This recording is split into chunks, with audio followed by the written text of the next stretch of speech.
नमस्कार मित्रों, एक बार फिर हम आ गए हैं आपके सामने एक और वीडियो लेके।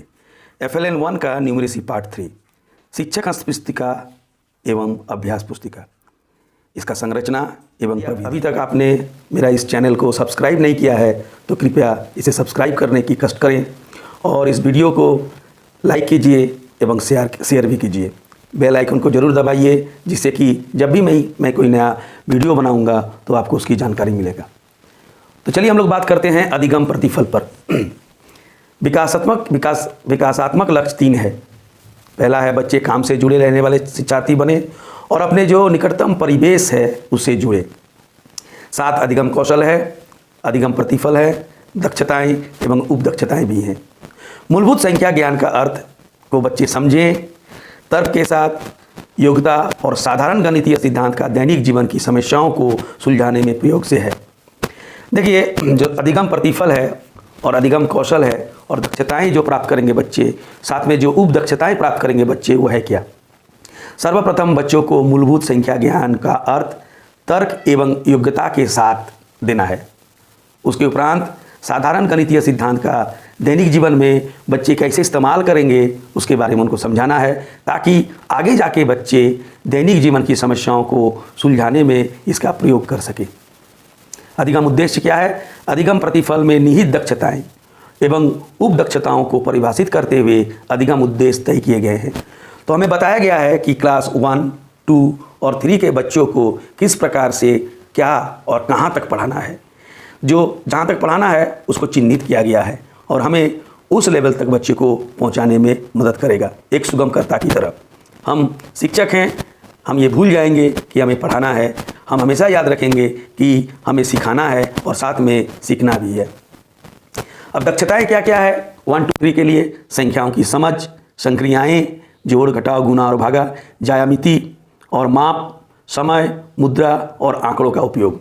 यही दक्षताएं हमें क्लास 1, 2 और 3 के बच्चों को बताना है, समझाना है, सिखाना है। देखिए, स्तर 1, 2 और 3 में अधिगम उद्देश्य कितना पूरा करना है।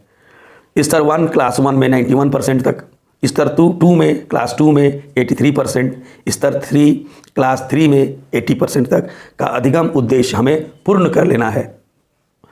अच्छा, आप बताइए कि कक्षा में पाठ के बेहतर क्रियान्वयन के लिए क्या आवश्यक है। कि जब आप कक्षा में पढ़ाने जाएं तो किस तरह से आप पाठ को अच्छी तरह से पढ़ा पाएंगे। पाठ योजना पर आपका क्या विचार है? सोचिए कि क्या करना चाहिए पाठ योजना के लिए। पाठ योजना कैसी हो पाठ योजना?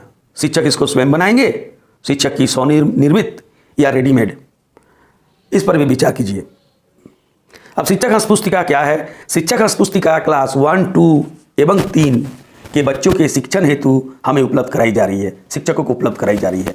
यह निपुण भारत के संख्या ज्ञान के वांछित अधिगम लक्ष्यों को ध्यान में रखते हुए एवं उनमें निहित अधिगम प्रतिफल, दक्षताओं एवं उपदक्षताओं के आधार पर तैयार पाठ्य योजना का एक सेट है। अब एक चीज़ दिमाग में रखिए कि ये जो शिक्षक अंश पुस्तिका है, इसको बहुत सोच समझकर, बहुत रिसर्च के साथ एक पूरा टीम ने बैठ के गठित किया है। इस टीम में शिक्षाविद थे, शिक्षक, छात्र को भी शामिल किया गया है और इसमें क्लास 1, 2, 3 में क्या पढ़ाना है, कहाँ तक पढ़ाना है, कैसे पढ़ाना है और बच्चे को इस प्रकार से पढ़ेंगे तो वो कितना जानेंगे, अधिगम प्रतिफल क्या होगा, कौन कौन दक्षताओं को वो प्राप्त करेंगे, कौन कौन उप दक्षताओं को प्राप्त करेंगे। इन्हीं सब के आधार पर ये पाठ्य योजना बनाकर इसको मुद्रित करके, प्रिंट करके आप तक पहुँचाया गया है। देखिए, ये शिक्षक अंश पुस्तिका है, एक एक करके देखते हैं हम लोग। ये अधिगम उद्देश्य संख्या है। देखिए यहाँ पर लिखा हुआ है G3 33। इसका मतलब क्लास 3 का 33 नंबर, 33 नंबर जो लेसन प्लान है उसके बारे में इसमें दर्शाया गया है। अधिगम उद्देश्य है, किस उद्देश्य को पूरा करना है, चलिए देखते हैं। यहाँ लिखा हुआ अधिगम उद्देश्य, आपको बच्चा को क्या पढ़ाना है।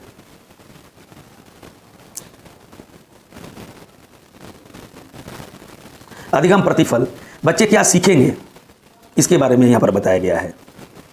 गलत अवधारणाएं, बच्चे को यदि आप इस तरह से सीखेंगे तो हो सकता है शायद वो कुछ गलत बातें भी सीख ले, कुछ अवधारणाएं गलत सीख ले। इसके बारे में बताया गया है। पूर्व अवधारणा, इस लेसन प्लान से पहले बच्चे क्या जानेंगे, पूर्व से उनकी जानकारी क्या रहेगी। मुख्य शब्द, कौन कौन से नया शब्द या मुख्य शब्द इसमें शामिल किया गया है।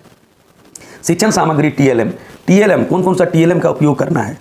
हो सकता है वो टीएलएम आपके पास नहीं है, पहले से जानकारी प्राप्त कर लीजिए और उस टीएलएम का अपने आप निर्माण कर लीजिए या कहीं से व्यवस्था कर लीजिए।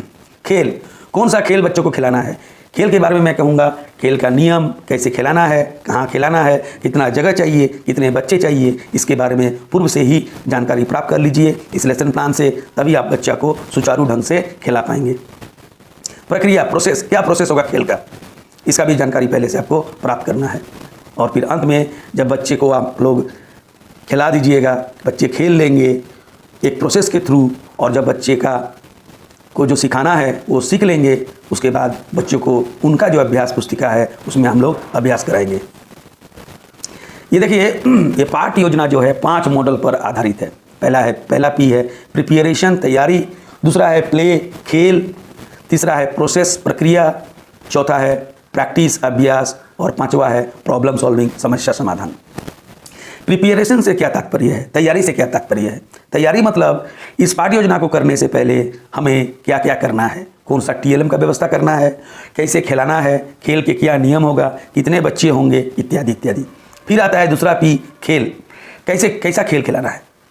इस खेल के बारे में विस्तार से जानकारी लीजिए। पाठ्य योजना में जो खेल दिया है उसका भी इस्तेमाल कर सकते हैं। आपके दिमाग में इससे भी अच्छा कोई खेल है, इससे रिलेटेड, ये जो लेसन प्लान है इससे रिलेटेड कि बच्चा ये सब सीख जाए, कोई दूसरा खेल खेल के, तो उसका भी आप इस्तेमाल कर सकते हैं। फिर प्रक्रिया, खेल को कैसे खिलाना है अच्छा तरह से, ये जान लीजिए। और उसके बाद जब बच्चे सीख जाएंगे तो उनसे प्रैक्टिस कराइए, और प्रैक्टिस कराने के बाद उसका प्रॉब्लम सॉल्विंग, समस्या समाधान करवाइए। समस्या समाधान मतलब डे टू डे, डेली जो होता है हम लोग का लाइफ में प्रॉब्लम, उससे रिलेटेड। प्रिपरेशन में क्या करेंगे, सबसे पहले अधिगम प्रतिफल को समझेंगे, क्या पढ़ाना है इसको समझना है। इसको समझे बिना आपका तैयारी अधूरा रहेगा।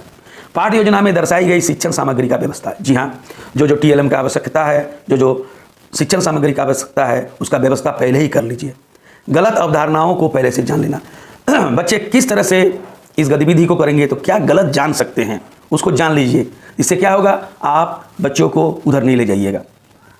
गतिविधि के लिए कक्षा को व्यवस्थित करना, यदि खाली स्थान नहीं है तो खाली स्थान का व्यवस्था करना। या सोचिए, मान लीजिए ये वाला जो गतिविधि है ये क्लास में नहीं हो सकता है तो बच्चों को बाहर ले जाना है, धूप है तो पेड़ के नीचे करवाना है, इत्यादि इत्यादि। ये आपका स्कूल पर डिपेंड करता है कि कितना जगह है, कैसे करना है, इसका मालिक आप हैं। आप अपना तरह से गतिविधि को करा सकते हैं। खेल या गतिविधि को प्रारंभ करने से पहले स्टेप्स को समझ लेना, ये बहुत आवश्यक है। आप पहले ही जान लीजिए कि पहला स्टेप क्या होगा, दूसरा स्टेप क्या होगा, खेल का क्या नियम होगा, ये पहले से जान लीजिए। ये जानने से आपको खिलाने में बहुत आसानी होगा, और सबसे महत्वपूर्ण बात, बच्चे को बहुत मज़ा आएगा। एक्चुअली खेल में या गतिविधि में रुकावट होना नहीं चाहिए। खेल जो है ये पाठ की वास्तविक शुरुआत है। बच्चे स्कूल नहीं जाते हैं, क्यों? उन्हें मज़ा नहीं आता है। बच्चों को खेलने में मज़ा आता है, तो क्यों ना हम लोग पाठ का शुरुआत ही खेल से करें। और बच्चे को खेल में अधिगम मतलब पढ़ाना है, जानकारी देना है। खेल कैसा होना चाहिए, ये आनंददायी होना चाहिए। यदि खेल आनंददायी नहीं होगा, बोरिंग होगा, तो बच्चे को मज़ा नहीं आएगा, और बच्चा को मज़ा नहीं आएगा तो वो सीख नहीं पाएंगे। जल्दीबाजी मत कीजिए। 90 मिनट समय है 1-2 के लिए, 3 के लिए, या फिर 1-2 के लिए आप 3 पीरियड ले सकते हैं। तो जल्दीबाजी एकदम मत कीजिए, आराम से खेल को 1 बार, 2 बार, 3 बार, जितना आपके पास समय है उतने बार कराइए। या बच्चों को प्रोत्साहित करने की आवश्यकता है। बच्चे खेलते हुए यदि गलती भी करते हैं तो उन्हें डांटिए मत, उन्हें प्रोत्साहित कीजिए। बहुत अच्छा बाबू, बहुत अच्छा कर रहे हो, ये बहुत अच्छा बात या बहुत अच्छा कर रहे हो, ये बोलने से बच्चे प्रोत्साहित होंगे और अधिक से अधिक इन प्रक्रिया में भाग लेंगे, ध्यान से लेंगे। प्रोसेस, पाठ्य योजना के अनुसार चरणों को पूरा कीजिए। जैसे जैसे पाठ्य योजना में दिया हुआ है उस तरह से चरणों को पूरा कीजिए। गतिविधि आधारित सत्र होना चाहिए। जो भी सत्र आप करेंगे वो गतिविधि आधारित होगा। कुछ करके सिखाइए या कुछ करवा के सिखाइए। बच्चे की सक्रिय सहभागिता, हर बच्चा को इस खेल में, इस गतिविधि में शामिल कीजिए। कोई नहीं करना चाहता तो उसको समझाइए, चलो बेटा करते हैं, बहुत मजा आएगा, बहुत कुछ हम लोग सीखेंगे। अवधारणा पर समझ का विकास, जो अवधारणाएं दी गई हैं, जो बच्चे को जानना चाहिए, उसका समझ पर विकास करना है। गतिविधि को आप एक बार नहीं, बार बार दोहराइए, 2 बार, 3 बार, 4 बार, 5 बार। और गलत अवधारणाओं के प्रति हमें सचेत रहना है, नहीं तो बच्चों को सिखाने जा रहे हैं कुछ और सीख जाएंगे कुछ और। फिर आता है प्रैक्टिस। ये सब चीज़ हो जाएगा, उसके बाद अभ्यास पुस्तिका के कार्यपत्रक पर कार्य प्रारंभ करेंगे। अब टीचर को पता चल जाएगा कि हमारा बच्चा कितना सीख गया है। पहले शिक्षक की सहायता से बच्चों द्वारा प्रश्नों पर कार्य किया जाएगा। केवल प्रश्नों का हल करना उद्देश्य नहीं है, हमें जानना भी है कि बच्चे कहाँ तक समझे हैं। बच्चों की समझ का विकास वास्तविक उद्देश्य है। यदि वो प्रश्न का हल कर लिए, सही कर लिए, देख के कर लिए, ये हमारा उद्देश्य नहीं है। हमारा वास्तविक उद्देश्य क्या है कि बच्चा कहाँ तक समझा है। यदि बच्चे की समझ नहीं बन रही है तो उस स्थिति में प्रोसेस के भाग पर इन बच्चों को हम लोग फिर से ले जाएंगे या अपना स्तर से प्रश्नों के माध्यम से अभ्यास कराएंगे। बच्चे यदि नहीं समझे हैं, अभ्यास को नहीं कर पा रहे हैं, तो हमें फिर से पूरा प्रोसेस को रिपीट कराना पड़ेगा। प्रॉब्लम सॉल्विंग जो है, ये समस्या समाधान जो है, पाठ योजना का अंतिम पड़ाव है। अतिरिक्त कार्यपत्रक पर सहजता से कार्य। हम लोग कहते हैं हमेशा कि बच्चों को ज़्यादा प्रैक्टिस के लिए नहीं दिया जाता है कार्यपत्रक, तो अतिरिक्त कार्यपत्रक भी जोड़ा गया है और बच्चे को इसमें सहजता से कार्य करना है। बच्चे अधिगम स्तर को प्राप्त कर ले, ये हमें निश्चित करना है और सीखे गए अवधारणाओं के आधार पर ये बच्चे जो समस्याओं हैं, दैनिक जीवन में जो समस्याएं हैं, उनका भी समाधान कर सकें। अतिरिक्त कार्यपत्रक भी दिया गया है। इसका उद्देश्य है समस्या समाधान हेतु अधिक अवसर, अभ्यास से गणितीय क्षमता का विकास। हम जितना अभ्यास करेंगे उतना निपुण होंगे। बच्चे स्वयं कार्य करें, बच्चे को हम लोग पहले छोड़ देंगे करने के लिए, और यदि बच्चे सही किए हैं तो अवलोकन करेंगे, देखेंगे, और यदि बच्चे गलत किए हैं तो हम उनसे पूछेंगे कि क्यों भाई, क्यों नहीं कर पाए। उनको फिर से समझाइए और समझाने के बाद ही हम लोग उसको फिर से करने बोलेंगे और करने के उपरांत फिर अवलोकन करेंगे। यदि बच्चे इस बार सही कर लिया है तो हम सिग्नेचर कर देंगे या चेक कर लेंगे। यदि बच्चे नहीं कर पाए हैं तो फिर से अभ्यास कराना पड़ेगा। प्रश्न जो होना चाहिए वो सरल से कठिन के क्रम में हो। पहले हम लोग सरल प्रश्न पूछेंगे, उसके बाद कठिन प्रश्न पर जाएंगे। कठिन से सरल पर नहीं जाएंगे, सरल से कठिन पर जाएंगे। अब सामाजिक भावनात्मक अधिगम, सोशल इमोशनल लर्निंग सेल। देखिए, ये एक महत्वपूर्ण एवं नवीन पहल है। इसको NEP 2020 में जोड़ा गया है। पहली बार कक्षा 1 से गणित शिक्षण के साथ समेकन,